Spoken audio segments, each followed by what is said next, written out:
അപ്പൊ നമ്മള് നാരക ഇനത്തിൽപ്പെട്ട ഏത് വെറൈറ്റികൾ നമ്മൾ നടുകയാണെന്നുണ്ടെങ്കിലും ആദ്യം നമ്മൾ ശ്രദ്ധിക്കേണ്ട കാര്യം എന്ന് പറഞ്ഞാൽ ചിലപ്പോൾ ഗ്രാഫ്റ്റ് ചെയ്ത പ്ലാന്റ് ആണെങ്കിലും അതേപോലെ ബഡ് ചെയ്ത പ്ലാന്റ് ആണെന്നുണ്ടെങ്കിലും അതിന്റെ താഴത്ത് നിന്ന് റൂട്ട് സ്റ്റോക്കിൽ നിന്ന് വരുന്ന ശിഖരങ്ങൾ ഇനി പൂവിട്ട് കായ് ആവുന്ന ടൈമിലാണ് നമ്മൾ പൊട്ടാസ്യം വളങ്ങൾ നമ്മൾ കറക്റ്റായിട്ട് നമ്മൾ കൊടുക്കേണ്ടത് കേട്ടോ.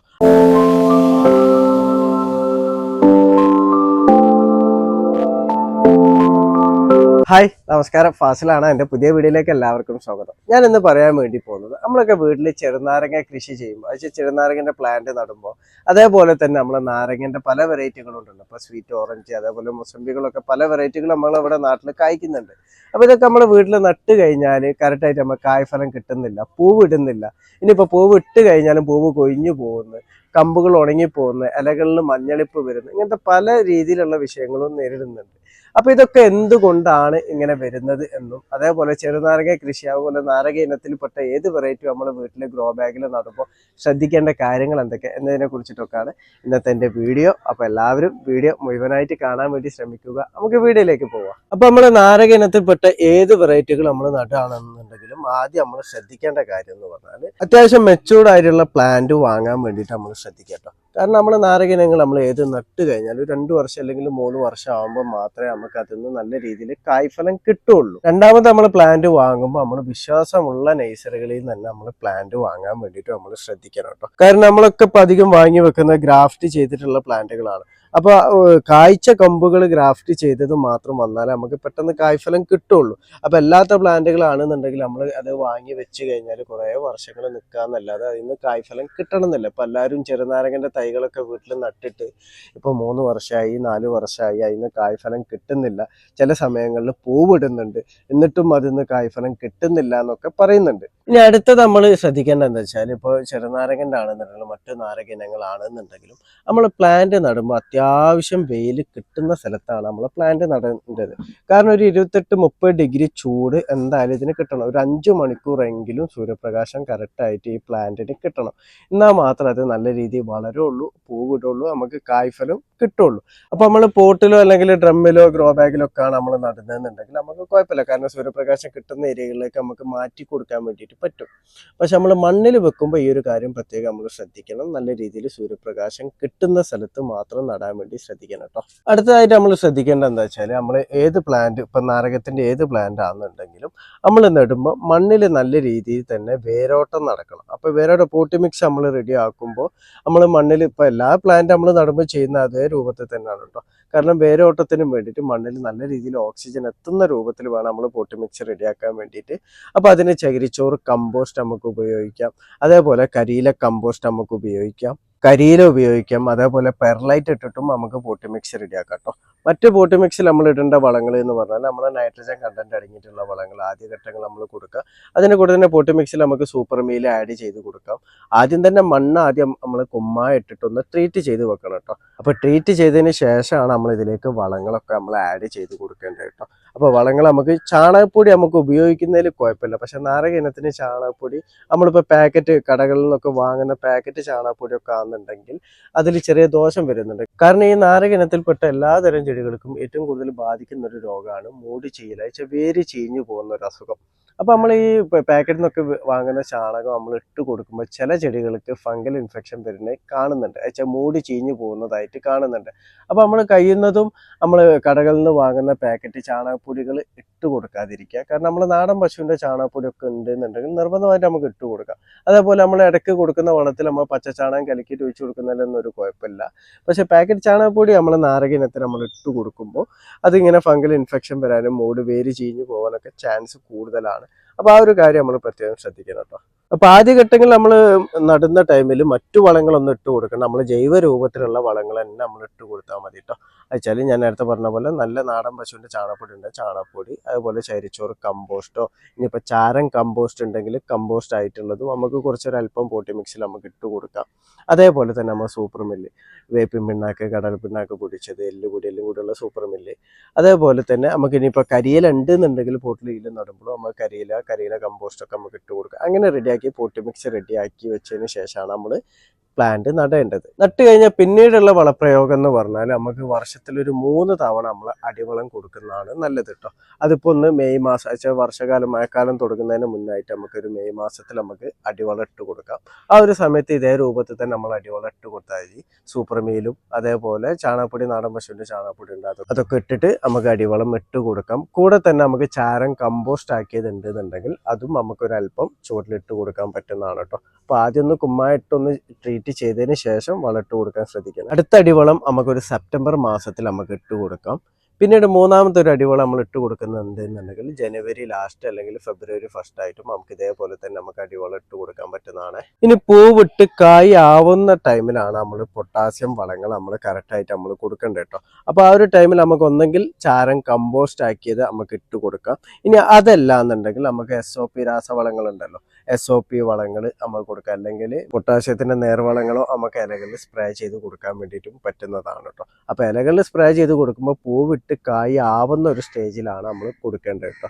കാരണം പൂവിന്റെ മേലെ ഒരു കാരണവശാലും ഒരു വളങ്ങൾ നമ്മൾ സ്പ്രേ ചെയ്ത് കൊടുക്കരുത്. ഇനി നമ്മൾ ശ്രദ്ധിക്കേണ്ടതെന്ന് വെച്ചാൽ ഈ നാരകയിലോ ചെറുനാരങ്ങ ഒക്കെ ആണെന്നുണ്ടെങ്കിലും നമ്മൾ പോട്ടിലോ ഡ്രമ്മിലോ ഗ്രോ ബാഗിലാണ് കൃഷി ചെയ്യുന്നതെന്നുണ്ടെങ്കിൽ ആദ്യഘട്ടത്തിൽ നമ്മൾ ചെറിയ പോട്ട് എടുക്കുക, അല്ലെങ്കിൽ ചെറിയ ഗ്രോ ബാഗ് എടുക്കുക. അതിലാണ് നമ്മൾ ആദ്യം നടേണ്ടത്. ആദ്യമേ വലിയ പാത്രത്തിൽ കൊണ്ടുപോയിട്ട് നടരുത്. കാരണം നമ്മൾ ഇട്ട് കൊടുക്കുന്ന വളങ്ങളൊന്നും ചെടികൾക്ക് കിട്ടൂല.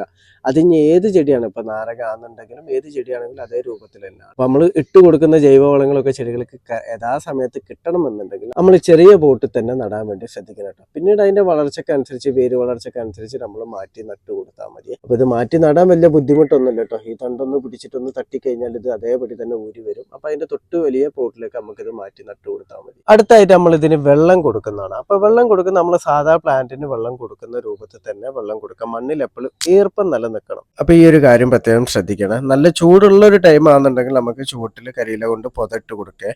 ഇനി പൂവിട്ട ഒരു സ്റ്റേജിൽ നമ്മൾ വെള്ളം കൊടുക്കുമ്പോൾ കുറച്ച് കൊണ്ടുവരണം കേട്ടോ. കുറച്ച് വെള്ളം കൊടുത്താൽ മതി. അല്ലാന്നുണ്ടെങ്കിൽ പൂവ് കൊഴിഞ്ഞു പോകാൻ ചാൻസ് കൂടുതലാണ്. പിന്നെ കായ് ആയതിനു ശേഷം നമുക്ക് സാധാ രീതിയിൽ വെള്ളം കൊടുക്കാവുന്നതുമാണ്. ഇനി ഈ ചെടികൾക്ക് വരുന്ന ഏറ്റവും കൂടുതൽ വരുന്ന കീടശല്യങ്ങൾ എന്ന് പറഞ്ഞാൽ ഞാൻ പറഞ്ഞല്ലോ, പുഴുക്കളാണ്. വെച്ചാൽ ഇലകൾ കടിച്ച് തിന്നുന്ന പുഴുക്കളാണ്. പുഴുശല്യം നല്ല രീതിയിൽ തന്നെ വരും. അപ്പൊ നമ്മൾ എന്താ ചെയ്യേണ്ടത് വെച്ചാൽ ഇപ്പോൾ ആഴ്ചയിൽ ഒരു തവണയെങ്കിലും ഏറ്റവും ചുരുങ്ങിയത് നമ്മൾ വേപ്പെണ്ണ വെളുത്തുള്ളി മിശ്രിതം സ്പ്രേ ചെയ്ത് കൊടുക്കാം.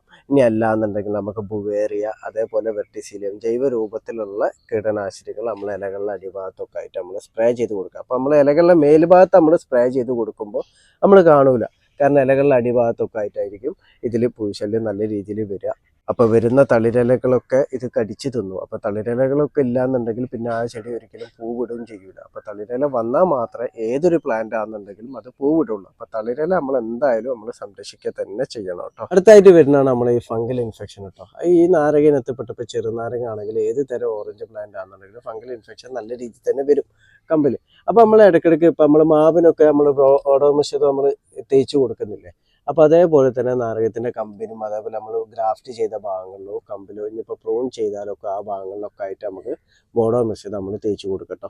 ഇനിയിപ്പോൾ സാഫ് ആണെന്നുണ്ടെങ്കിൽ സാഫും തേച്ച് കൊടുക്കാം. അതേപോലെ തന്നെ നമുക്ക് മാസത്തിൽ ഒരു തവണ വെച്ചിട്ട് നമുക്ക് ഒരു 2 ഗ്രാം സാഫ് 1 ലിറ്റർ വെള്ളത്തിൽ കലക്കിയിട്ട് നമുക്ക് ഇലകളുടെ അടിഭാഗത്തൊക്കെ ആയിട്ട് നമ്മൾ സ്പ്രേ ചെയ്ത് കൊടുക്കുന്നതും നല്ലതാണ് കേട്ടോ. ഇനി സാഫ് അല്ല എന്നുണ്ടെങ്കിൽ നമുക്ക് സ്യൂഡോമോണസും ഇതേപോലെ തന്നെ നമുക്ക് സ്പ്രേ ചെയ്ത് കൊടുക്കട്ടോ. അപ്പോൾ സ്യൂഡോമോണസ് ആണ് നമ്മൾ കൊടുക്കുന്നതെന്നുണ്ടെങ്കിൽ ഒരു 20 ഗ്രാം 1 ലിറ്റർ വെള്ളത്തിൽ മിക്സ് ചെയ്തിട്ട് നമുക്ക് ഇലകളിൽ സ്പ്രേ ചെയ്ത് കൊടുക്കാം വൈകുന്നേരങ്ങളിൽ. അതേപോലെ തന്നെ നമുക്ക് ചുവട്ടിലും ഒഴിച്ചു കൊടുക്കട്ടോ. ഇപ്പൊ ലിക്വിഡ് ആണെന്നുണ്ടെങ്കിൽ ഒരു 5 ml 1 ലിറ്റർ വെള്ളത്തിൽ നിന്നുള്ള രൂപത്തിൽ എടുത്താൽ മതി കേട്ടോ. അടുത്തതായിട്ട് നമ്മൾ ചെയ്യേണ്ടത് എന്താ വെച്ചാൽ നമുക്ക് ഒരു തവണ നമുക്ക് കായ്ഫലം കിട്ടിക്കഴിഞ്ഞാൽ പിന്നെ നമ്മൾ കൊമ്പുകളൊക്കെ നമ്മൾ പ്രൂൺ ചെയ്ത് കൊടുക്കണം കേട്ടോ. നമ്മളെ മാവുകളൊക്കെ പ്രൂൺ ചെയ്ത് കൊടുക്കില്ല, അതേ രൂപത്തിൽ തന്നെയാണ് നമ്മൾ ചെറുനാരങ്ങ ആണെന്നുണ്ടെങ്കിലും മറ്റേത് നാരക ഇനത്തിൽപ്പെട്ടതാണെന്നുണ്ടെങ്കിലും നമ്മൾ പ്രൂൺ ചെയ്ത് കൊടുക്കേണ്ടത് കേട്ടോ. അങ്ങനെ നമ്മൾ പ്രൂൺ ചെയ്ത് കൊടുക്കുമ്പോൾ അതിലേക്ക് നല്ല രീതിയിൽ തന്നെ സൂര്യപ്രകാശം വരും. അപ്പോൾ ഈ പ്രൂൺ ചെയ്ത ഭാഗത്തൊക്കെ പുതിയ ശിഖരങ്ങൾ വരും, അതിലൊക്കെ പൂവിടും, നമുക്ക് കായ്ഫലം കിട്ടുന്നതുമാണ് കേട്ടോ. നമ്മൾ പ്രധാനമായിട്ട് ശ്രദ്ധിക്കേണ്ട ഒരു കാര്യമാണ്. കാരണം നമ്മൾ ചെറുനാരങ്ങൻ്റെ ആണെന്നുണ്ടെങ്കിലും മറ്റു ഓറഞ്ച് പ്ലാന്റുകളാണെന്നുണ്ടെങ്കിലും നമ്മൾ ഗ്രാഫ്റ്റ് ചെയ്ത പ്ലാന്റുകൾ നമ്മൾ കൊണ്ട് നട്ട് കഴിഞ്ഞാൽ അതിൻ്റെ ഗ്രാഫ്റ്റിൻ്റെ അടിഭാഗത്തുനിന്ന് പുതിയ ശിഖരങ്ങൾ മുളച്ചു വരും. പക്ഷേ ഗ്രാഫ്റ്റ് ചെയ്ത കമ്പ് അതേപടി തന്നെ ഉണങ്ങി കിടക്കുന്നുണ്ടാവും. ഇവിടുന്ന് ശിഖരങ്ങൾ മുളച്ചു വരും. അപ്പോൾ നമ്മൾ കറക്റ്റായിട്ട് നമ്മൾ വളങ്ങളൊക്കെ ഇട്ട് കൊടുക്കുക. നമ്മളിത് ശ്രദ്ധിക്കില്ല. കാരണം നമ്മൾ വിചാരിക്കുന്നത് എന്താ, പ്ലാന്റ് നല്ല രീതിയിൽ വളർന്ന് വരുന്നുണ്ടെന്ന്. ഒരു കാരണവശാലും നമുക്ക് കായ്ഫലം അതിൽ നിന്ന് കിട്ടൂല. അപ്പോൾ നമ്മൾ ചെയ്യേണ്ടത് എന്താ വെച്ചാൽ ഇപ്പോൾ ഗ്രാഫ്റ്റ് ചെയ്ത പ്ലാന്റ് ആണെങ്കിലും അതേപോലെ ബഡ് ചെയ്ത പ്ലാന്റ് ആണെന്നുണ്ടെങ്കിലും അതിൻ്റെ താഴത്ത് നിന്ന് വെച്ചാൽ റൂട്ട് സ്റ്റോക്കിൽ നിന്ന് വരുന്ന ശിഖരങ്ങൾ, മുളച്ചു വരുന്ന ശിഖരങ്ങൾ കണ്ടു കഴിഞ്ഞാൽ അത് കട്ട് ചെയ്ത് ഒഴിവാക്കണം. കാരണം ഇത് നമ്മൾ വളരാൻ വേണ്ടി അനുവദിച്ചു കഴിഞ്ഞാൽ നമ്മളെ മേലത്തെ ഗ്രാഫ്റ്റ് ചെയ്ത കമ്പിന് വളർച്ച ഉണ്ടാവില്ല. അപ്പോൾ ആ കമ്പ് ഉണങ്ങി പോകും. പക്ഷെ നമ്മൾ ശ്രദ്ധിക്കൂല, നമ്മൾ ജസ്റ്റ് നനച്ചിട്ടിട്ട് പോകും. അപ്പോൾ ഇതിങ്ങനെ വളർന്നു വരും, അതിൽ നമുക്ക് കായ്ഫലം കിട്ടുകയും ചെയ്യൂല. അപ്പോൾ ഇതൊന്ന് പ്രത്യേകം ശ്രദ്ധിക്കണം. ഇത് കൂടുതലായിട്ട് നമ്മളെ പേരക്കയിൽ, അതേപോലെ തന്നെ നമ്മളെ ഓറഞ്ച് നാരക ഇനത്തിൽപ്പെട്ടതിലൊക്കെയാണ് കൂടുതലായിട്ട് ഇങ്ങനെ മുളച്ച് വരുന്നത് കാണാം കേട്ടോ. അപ്പോൾ മാവിലൊക്കെ അങ്ങനെ അങ്ങോട്ട് കാണൂല. അതുകൊണ്ടാണ് ഇത് പ്രത്യേകം പറയുന്നത്. ഈ ഒരു കാര്യം പ്രത്യേകം ശ്രദ്ധിക്കണേ. അതേപോലെ തന്നെ ഈ ഇലകളിൽ മഞ്ഞളിപ്പ് വരിക എന്ന് പറയും. ഈ ഓറഞ്ചിന്റെ ഇലകളിൽ, ചെറുനാരകത്തിന്റെ ഇലയിലൊക്കെ മഞ്ഞളിപ്പ് വരുന്നതിന് എന്ന് പറഞ്ഞാൽ പ്രധാനമായിട്ട് നമ്മളെ ഉപമൂലങ്ങളെ കുറവ് മൂലമാണ്, സൂക്ഷ്മ മൂലങ്ങളെ കുറവ് മൂലമാണ് ഇത് വരുന്നത്. അപ്പോൾ നമ്മൾ മൈക്രോ ന്യൂട്രിയൻസ് നമ്മൾ മറ്റു ചെടികൾക്ക് കൊടുക്കുന്ന അതേ രൂപത്തിൽ തന്നെ നമ്മളൊരു 15 ദിവസത്തെ ഗ്യാപ്പിൽ നമ്മൾ മൈക്രോ ന്യൂട്രിയൻസ് നമ്മളെ ഇലകളിൽ സ്പ്രേ ചെയ്ത് കൊടുക്കുന്നത് നല്ലതാണ് കേട്ടോ.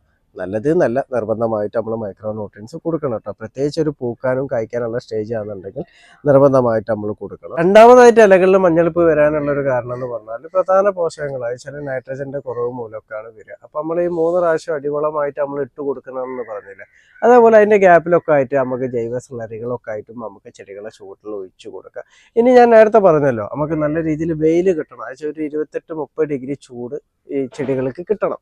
അതേപോലെ തന്നെ ഒരു 5 മണിക്കൂറെങ്കിലും സൂര്യപ്രകാശം ചെടികൾക്ക് കിട്ടണം. പക്ഷെ നമ്മൾ ചില ഏരിയകളിൽ നല്ല രീതിയിൽ വെയിൽ കിട്ടില്ല. ചില 32-33 ഡിഗ്രി വരെ ചൂട് കിട്ടും, ഫുള്ളായിട്ട് രാവിലെ തൊട്ട് വൈകുന്നേരം വരെ വെയിൽ കിട്ടുന്ന സ്ഥലം. അപ്പോൾ അങ്ങനത്തെ സ്ഥലത്തുള്ള ചെടികളൊക്കെ ആണെന്നുണ്ടെങ്കിൽ ഇതേപോലെ മഞ്ഞളിപ്പ് വരാം, പിന്നീട് കമ്പ് ഉണങ്ങി പോവാം, ഇലകൾ കരിഞ്ഞു പോകാനൊക്കെ ചാൻസ് കൂടുതലാണ്. അപ്പോൾ നമ്മൾ പ്ലാന്റ് മണ്ണിലാണ് നടുന്നതെന്നുണ്ടെങ്കിൽ ഈ ഒരു കാര്യം പ്രത്യേകം ശ്രദ്ധിക്കണം. ഇപ്പോൾ ബോട്ടിലോ ഡ്രമ്മിലൊക്കെ ആണ്, അല്ലെങ്കിൽ ഗ്രോ ബാഗിലൊക്കെ ആണെന്നുണ്ടെങ്കിൽ ആ ഒരു സമയത്ത് ചെടികളൊന്ന് മാറ്റി വെക്കാൻ വേണ്ടിയിട്ടും ശ്രദ്ധിക്കണം കേട്ടോ. അപ്പോൾ ചിലർക്ക് സംശയം ഉണ്ടാവും, കാരണം നമ്മുടെ നാട്ടിൽ തന്നെ പല വെറൈറ്റികളുണ്ടല്ലോ. ഇപ്പോൾ നാരങ്ങ ഇനത്തിൽ തന്നെ ആണെന്നുണ്ടെങ്കിൽ ഇസ്രായേൽ ഓറഞ്ച് ഉണ്ട്, അതേപോലെ സ്വീറ്റ് ഓറഞ്ച്, പല ചൈനീസ് മാൻഡറിൻ ഉണ്ട്. അപ്പോൾ എല്ലാത്തിനും ഒരേ രൂപത്തിൽ തന്നെയാണ്, കാരണം ചെറുനാരങ്ങ തൈ നമ്മൾ നടുന്ന അതേ രൂപത്തിൽ തന്നെയാണോ എല്ലാത്തിനും ചെയ്യേണ്ടത് എന്നുള്ളൊരു സംശയം ഉണ്ടാവും. നമ്മുടെ നാട്ടിൽ കായ്ക്കുന്ന ഏത് പ്ലാന്റ് ആണെന്നുണ്ടെങ്കിൽ ഏകദേശം ഒരേ രൂപത്തിൽ തന്നെയാണ് ഈ നാരക ഇനത്തിന് വളപ്രയോഗം അതേപോലെ പരിചരണമൊക്കെ നമ്മൾ ചെയ്യേണ്ടത്. അപ്പോൾ ഈ കാര്യങ്ങളൊക്കെ എല്ലാവരും പ്രത്യേകം ഒന്ന് ശ്രദ്ധിക്കുക. അപ്പോൾ എൻ്റെ വീഡിയോ ഇഷ്ടപ്പെട്ട ലൈക്ക് ചെയ്യുക. താങ്ക്